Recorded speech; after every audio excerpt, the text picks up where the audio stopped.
Welcome to StorySpin. I'm Rory, and apparently this is what I do with my free time now.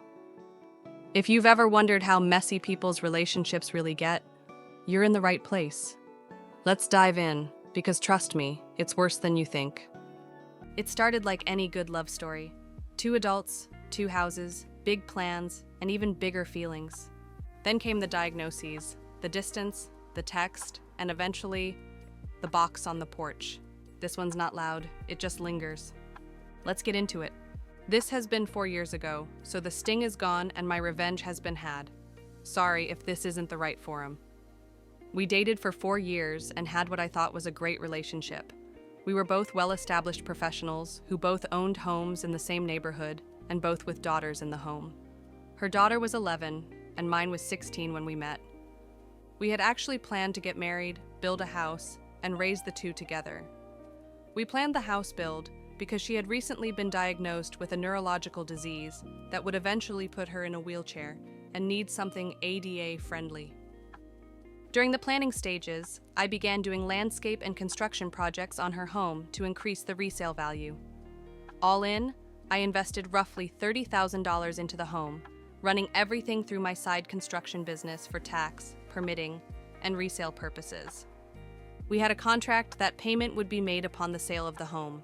I produced invoices for each and every project, but never pushed for payment because of the prior agreement. Fast forward 6 months, we're looking at property to develop and finalizing drawings on the home when I began feeling ill. I couldn't eat, constantly vomiting and passing blood. I began noticing that my abdomen looked swollen, which was odd because we were both very clean eaters and were in the gym every day. So I went to the doctor and began having tests done. During this time, she began having small cognitive issues, and the stress of her current position was exacerbating her condition, so she took a $20,000 cut in pay, along with a lesser position inside the company. After a month or so of different tests and a biopsy, it came back that I had a golf ball-sized tumor in my stomach and would need to begin chemotherapy. So I began chemo and radiation treatments, which made me, expectedly so, extremely ill. She was spending time helping around my place on the weekends and staying over more, to the point that they were both at my home, more than theirs. At this point, I suggested that we go ahead and put one of our houses on the market and move in together until the new house was built. I have great supplemental insurance as well as a long-term illness plan, so using that coupled with the sale of one of our houses would push us through comfortably and help ease the financial stress on her. Shortly after this discussion, she became extremely distant. Her daughter wasn't coming down and hanging out with mine anymore. She had excuses for not getting together. She quit driving me to treatments and stopped staying over. She then dropped a bomb, a sentence that will forever be burned into my psyche. I love you, but I can't see myself taking care of someone this sick in the long term, and I don't think we should see each other any longer. In a text, it broke me, I won't lie. This was the first woman I had ever opened up to and planned a life with since my wife died when my children were 1 and 3 years old. However, I tried to be mature about it. I forced myself to understand her position and to accept what I could not change. I calmly, the next day, gathered all of her things, packed them neatly, loaded them in my truck, and took them to her house to leave on the back porch while she was at work, in order to avoid any awkward exchanges. Walking around the back and under the porch cover, I sat down a box and saw her in her back living room, on the couch having sex with a man that she had introduced to me as a lifelong friend. I had dinner and drinks with this man and his girlfriend. We had gone on vacation with them as well. I never spoke of the incident with her and simply sent her a text later, explaining that I would leave her things on my side porch to pick up at her convenience. I discovered 8 or 9 months later from his now ex-girlfriend that they had broken up due to him confessing that he had been sleeping with my significant other, dating back to about the time we were finishing drawings on the new home. Now I'm pissed. Revenge time. At this point, I had finished chemo and radiation for the time being and was feeling healthier. I was going through some much neglected paperwork when I ran across the file that contained nearly $33,000 in unpaid, long overdue invoices, which were promptly sent to my attorney to begin lien proceedings on the home. It turns out that I couldn't have done this a moment too soon because she was set to put her house on the market. Coupled with interest over the course of what was then 19 months overdue, the invoices were hefty. That, along with the agreement of settling them when the house was sold and attorney fees, left her with roughly $10,000 after the sale of the home and settling her current mortgage. She promptly had to back out of the purchase of another home and moved in with her oldest daughter, sister-in-law, and 2 grandchildren. She also had to leave her job and begin receiving disability. I ran into her a little over a year ago, and she looked as if she had aged 20 years and was in the wheelchair we had talked about. We chatted cordially but briefly, and I excused myself and went on with my day.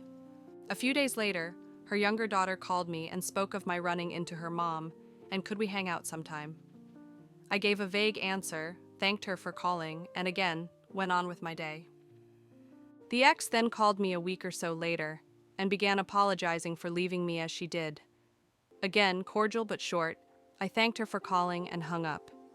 She began texting, and this went on for several weeks, until one she asked if I could ever see us rekindling what we had, to which I replied, "I can't see myself taking care of someone so sick in the long term. Remember the box on your back porch? Did you think that lifelong friend brought that over to you from my house? Good luck to you. Goodbye." I sometimes feel guilt over this, but not much and not often. Let's dive into some of the comments. First comment.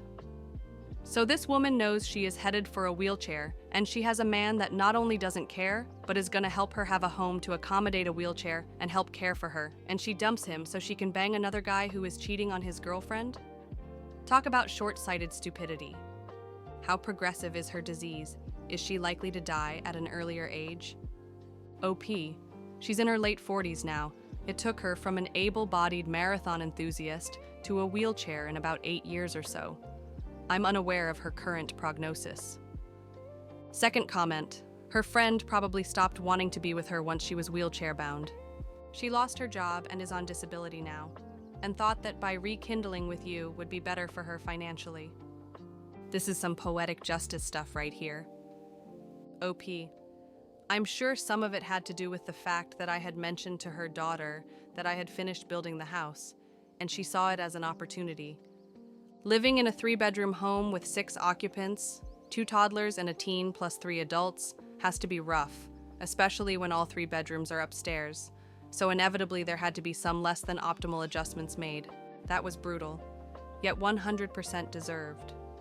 It's a major shame you couldn't see her face when she read the box on the porch comment. So she expected you to look after her when she eventually became disabled, but couldn't hack being a supportive partner for your cancer treatments? Damn, that's cold, right? I mean, either the cancer would get worse or better, but either way, she wasn't going to have to take care of him like that for the rest of their lives. However, her condition was only going to get worse, and he was fully prepared to take on that burden because he loved her.